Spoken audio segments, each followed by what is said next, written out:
Periyar Maniamma Institute of Science and Technology, Tanjavur. Choose who you want to be.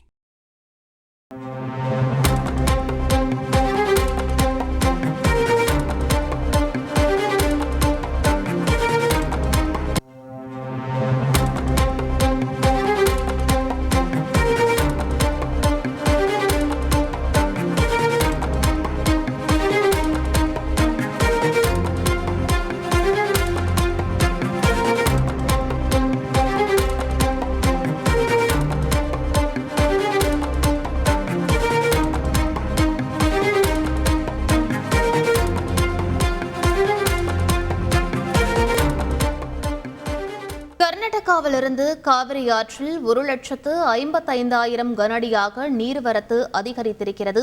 இதன் காரணமாக ஒகேனக்கல் காவிரி ஆற்றில் வெள்ளப்பெருக்கு தொடர்கிறது. கூடுதல் விவரங்களை எமது செய்தியாளர் நரசிம்மகுமார் வழங்க கேட்கலாம். வணக்கம் நரசிம்மகுமார், உங்களுடைய தகவல் என பதிவு பண்ணுங்க. வணக்கம். கடந்த 15 நாட்களாகவே தமிழகத்திற்கு காவிரி நீர் அதிகரித்து வருகிறது. இந்நிலையில் கடந்த 3 நாட்களாக 30,000 கனஅடியிலிருந்து படிப்படியாக உயர்ந்த நீர்வரத்து நேற்று மாலை 1,41,000 கனஅடியாக வந்து கொண்டிருந்தது. இந்நிலையில் இன்று காலை மேலும் நீர்வரத்து உயர்ந்து தற்போது 1,55,000 கனஅடி நீர் வந்து கொண்டுள்ளது.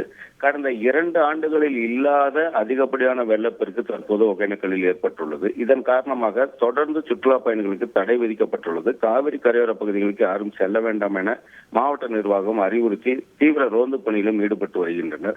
2 ஆண்டுகளில் இல்லாத கடுமையான வெள்ளப்பெருக்கு தற்போது ஒகேனக்கலில் ஏற்பட்டுள்ளதை அடுத்து வெள்ளப்பெருக்கு அபாய எச்சரிக்கை விடுக்கப்பட்டுள்ளது. தீவிர கண்காணிப்பு பணியை அரசு அதிகாரிகள் மேற்கொண்டு வருகின்றனர். விவரங்களுக்கு நன்றி நரசிம்மகுமார்.